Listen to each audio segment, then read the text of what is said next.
MTC 229 number 18. Dear parents/guardians. Class parties will be held on the afternoon of Friday, December 16, 2022. 20221216. Children may bring in sweets, crisps, biscuits, cakes, and drinks. We are requesting that children do not bring in home-cooked or prepared food. All food should arrive in a sealed packet with the ingredients clearly listed. Fruit and vegetables are welcomed if they are pre-packed in a sealed packet from the shop. Please do not send any food into school containing nuts, as we have many children with severe nut allergies. Please check the ingredients of all food your children bring carefully. Thank you for your continued support and cooperation. Yours sincerely, Lisa Brown, Head Teacher. Lisa Brown. MTC. Good job. Let's start. MTC 229 number 19. It was 2 hours before the submission deadline and I still hadn't finished my news article. I sat at the desk, but suddenly, the typewriter didn't work. No matter how hard I tapped the keys, the levers wouldn't move to strike the paper. I started to realize that I would not be able to finish the article on time. Desperately, I rested the typewriter on my lap and started hitting each key with as much force as I could manage. Nothing happened.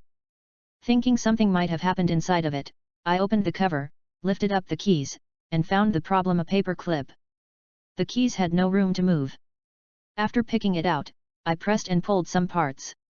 The keys moved smoothly again. I breathed deeply and smiled. Now I knew that I could finish my article on time. MTC. Good job. Let's start.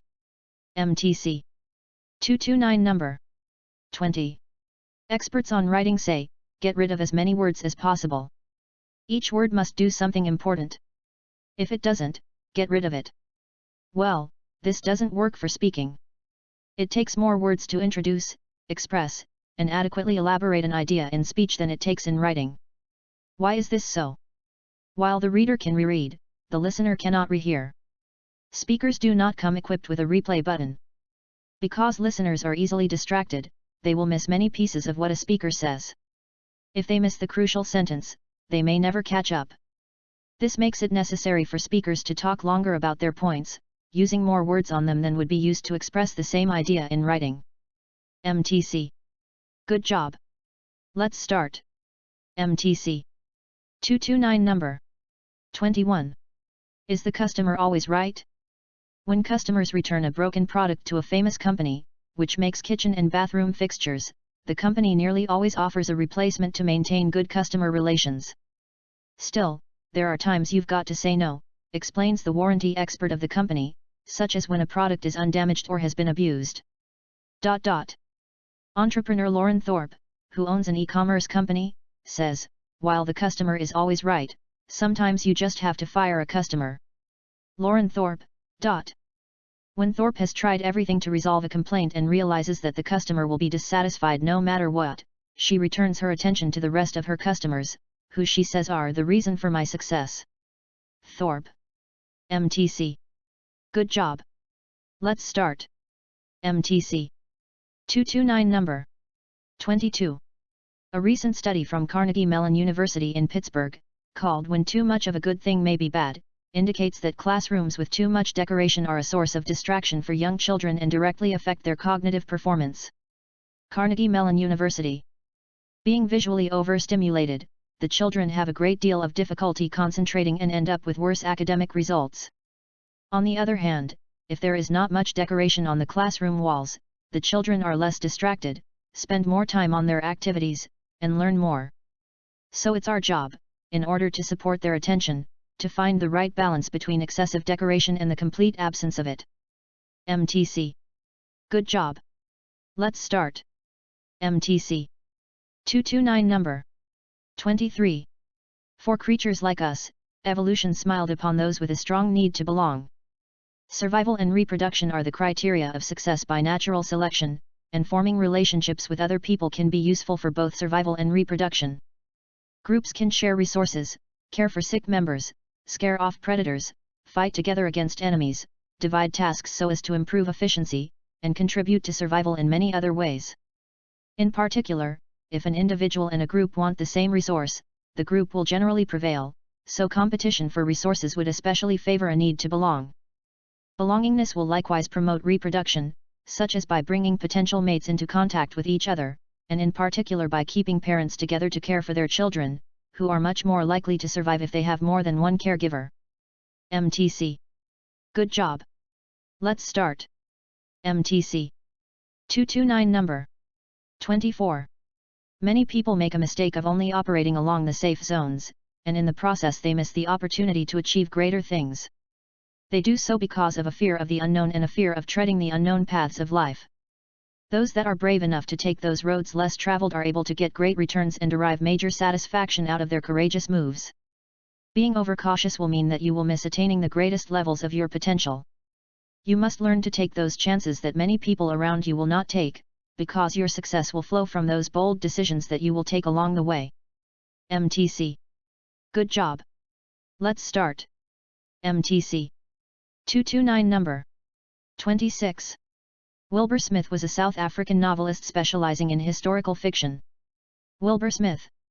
Smith wanted to become a journalist, writing about social conditions in South Africa, but his father was never supportive of his writing and forced him to get a real job. Smith studied further and became a tax accountant, but he finally turned back to his love of writing. He wrote his first novel, The Gods First Make Mad, and had received 20 rejections by 1962. The Gods First Make Mad won 96220. In 1964, Smith published another novel, When the Lion Feeds, and it went on to be successful, selling around the world. 1964 Smith, When the Lion Feeds. A famous actor and film producer bought the film rights for When the Lion Feeds, although no movie resulted. When the Lion Feeds. By the time of his death in 2021 he had published 49 novels, selling more than 140 million copies worldwide. 20214914. MTC. Good job.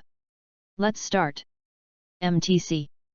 229 number 29. The human brain, it turns out, has shrunk in mass by about 10% since it peaked in size 15,000 to 30,000 years ago. 15,00030,00010. One possible reason is that many thousands of years ago humans lived in a world of dangerous predators where they had to have their wits about them at all times to avoid being killed. Today, we have effectively domesticated ourselves and many of the tasks of survival from avoiding immediate death to building shelters to obtaining food have been outsourced to the wider society. We are smaller than our ancestors too, and it is a characteristic of domestic animals that they are generally smaller than their wild cousins. None of this may mean we are dumber. Brain size is not necessarily an indicator of human intelligence, but it may mean that our brains today are wired up differently, and perhaps more efficiently, than those of our ancestors. MTC. Good job. Let's start. MTC. 229 number 30.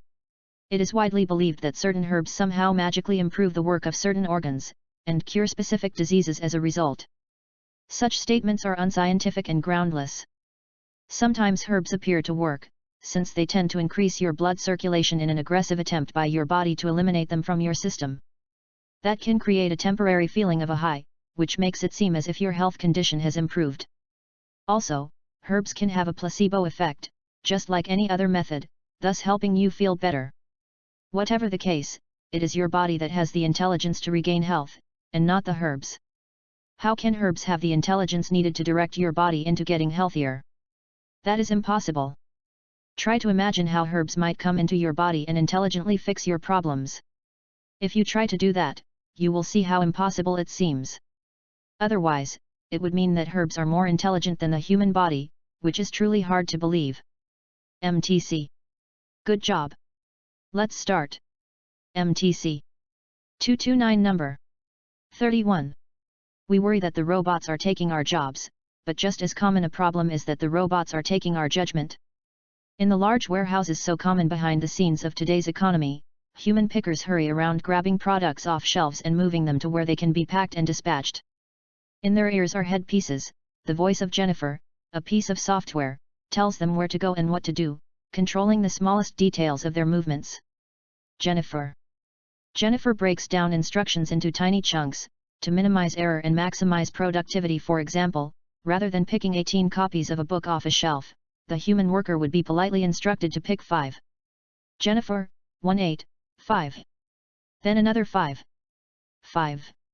Then yet another 5. 5. Then another 3. 3. Working in such conditions reduces people to machines made of flesh. Rather than asking us to think or adapt, the Jennifer unit takes over the thought process and treats workers as an inexpensive source of some visual processing and a pair of opposable thumbs. Jennifer. MTC. Good job. Let's start. MTC. 229 number 32. The prevailing view among developmental scientists is that people are active contributors to their own development. People are influenced by the physical and social contexts in which they live, but they also play a role in influencing their development by interacting with, and changing, those contexts. Even infants influence the world around them and construct their own development through their interactions. Consider an infant who smiles at each adult he sees. He influences his world because adults are likely to smile, use baby talk, and play with him in response. The infant brings adults into close contact, making one-on-one interactions and creating opportunities for learning. By engaging the world around them, thinking, being curious, and interacting with people, objects, and the world around them, individuals of all ages are manufacturers of their own development. MTC. Good job. Let's start. MTC. 229 number 33. The demand for freshness can have hidden environmental costs.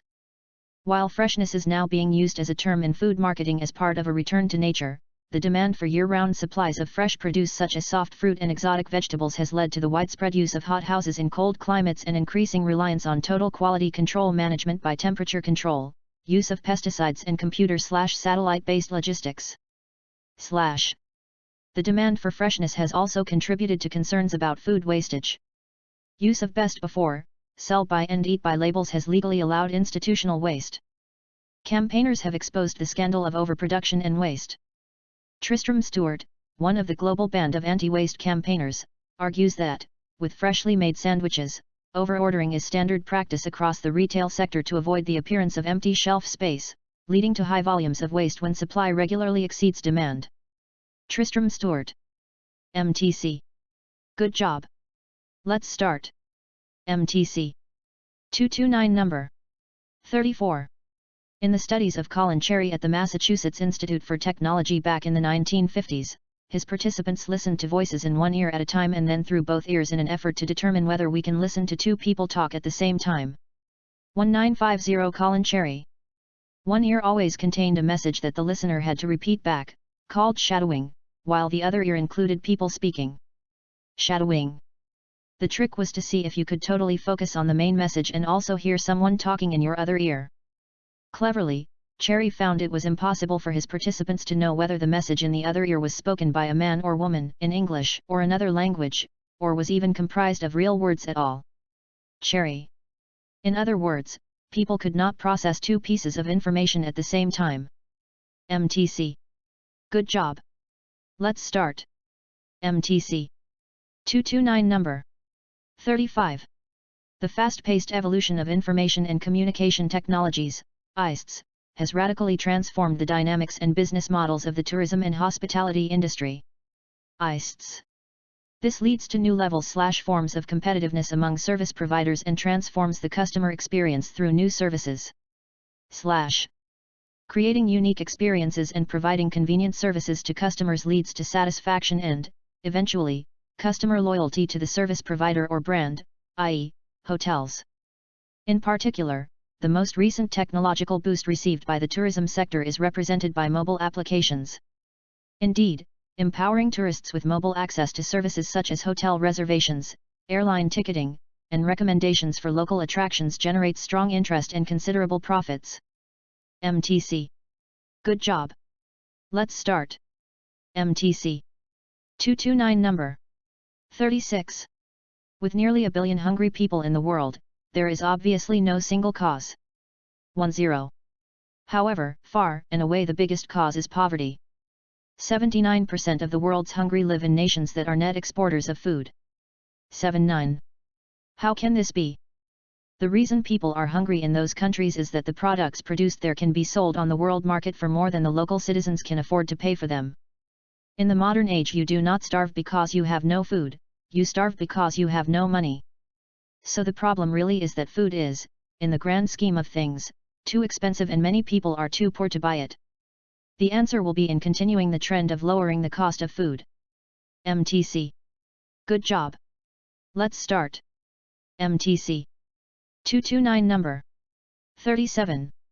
Most people have a perfect time of day when they feel they are at their best, whether in the morning, evening, or afternoon. Some of us are night owls, some early birds, and others in between may feel most active during the afternoon hours. If you are able to organize your day and divide your work, make it a point to deal with tasks that demand attention at your best time of the day. However, if the task you face demands creativity and novel ideas, it's best to tackle it at your worst time of day. So if you are an early bird, make sure to attack your creative task in the evening, and vice versa for night owls. When your mind and body are less alert than at your peak hours, the muse of creativity awakens and is allowed to roam more freely. In other words, when your mental machinery is loose rather than standing at attention, the creativity flows. MTC. Good job. Let's start. MTC. 229 number 38. Television is the number one leisure activity in the United States and Europe, consuming more than half of our free time. 1. We generally think of television as a way to relax, tune out, and escape from our troubles for a bit each day. While this is true, there is increasing evidence that we are more motivated to tune into our favorite shows and characters when we are feeling lonely or have a greater need for social connection. Television watching does satisfy these social needs to some extent, at least in the short run. Unfortunately, it is also likely to crowd out other activities that produce more sustainable social contributions to our social well-being. The more television we watch, the less likely we are to volunteer our time or to spend time with people in our social networks. In other words, the more time we make for friends, the less time we have for friends in real life. Friends. MTC. Good job. Let's start. MTC. 229 number 39. We often associate the concept of temperature with how hot or cold an object feels when we touch it. In this way, our senses provide us with a qualitative indication of temperature. Our senses, however, are unreliable and often mislead us. For example, if you stand in bare feet with one foot on carpet and the other on a tile floor, the tile feels colder than the carpet even though both are at the same temperature. The two objects feel different because tile transfers energy by heat at a higher rate than carpet does. Your skin measures the rate of energy transfer by heat rather than the actual temperature. What we need is a reliable and reproducible method for measuring the relative hotness or coldness of objects rather than the rate of energy transfer. Scientists have developed a variety of thermometers for making such quantitative measurements. MTC. Good job. Let's start. MTC. 229 number 40. My colleagues and I ran an experiment testing two different messages meant to convince thousands of resistant alumni to make a donation. One message emphasized the opportunity to do good, donating would benefit students, faculty, and staff. The other emphasized the opportunity to feel good, donors would enjoy the warm glow of giving. The two messages were equally effective. In both cases, 6.5% of the unwilling alumni ended up donating. 6.5%. Then we combined them, because two reasons are better than one. Except they weren't. When we put the two reasons together, the giving rate dropped below 3%. 3%. Each reason alone was more than twice as effective as the two combined. The audience was already skeptical. When we gave them different kinds of reasons to donate, we triggered their awareness that someone was trying to persuade them and they shielded themselves against it. MTC. Good job. Let's start. MTC. 229 number 4142. In a society that rejects the consumption of insects, there are some individuals who overcome this rejection, but most will continue with this attitude. It may be very difficult to convince an entire society that insects are totally suitable for consumption. However, there are examples in which this reversal of attitudes about certain foods has happened to an entire society. Several examples in the past 120 years from European American society are: considering lobster a luxury food instead of a food for servants and prisoners, considering sushi a safe and delicious food, and considering pizza not just a food for the rural poor of Sicily. 120. In Latin American countries, where insects are already consumed, a portion of the population hates their consumption and associates it with poverty. There are also examples of people who have had the habit of consuming them and broken that habit due to shame, and because they do not want to be categorized as poor or uncivilized. According to Esther Katz, an anthropologist, if the consumption of insects as a food luxury is to be promoted, there would be more chances that some individuals who do not present this habit overcome ideas under which they were educated.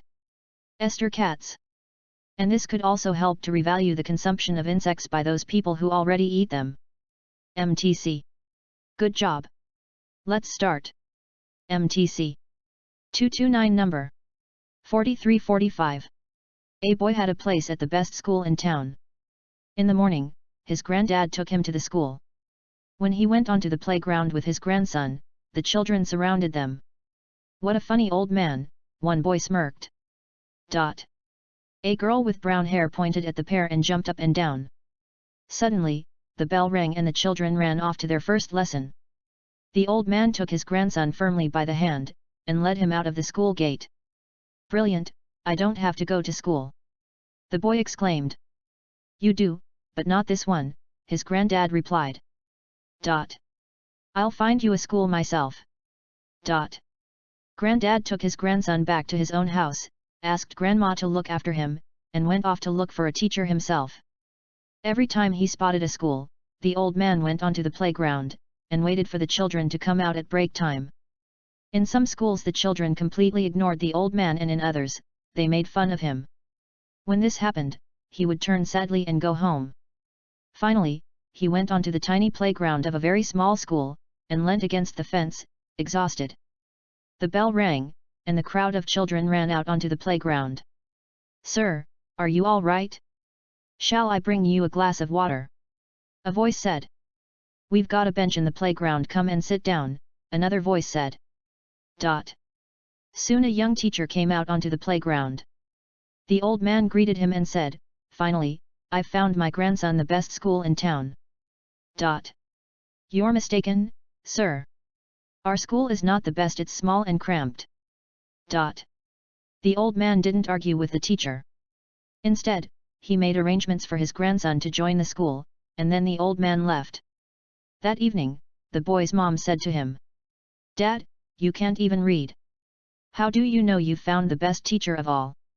"Judge a teacher by his pupils," the old man replied. MTC. Good job.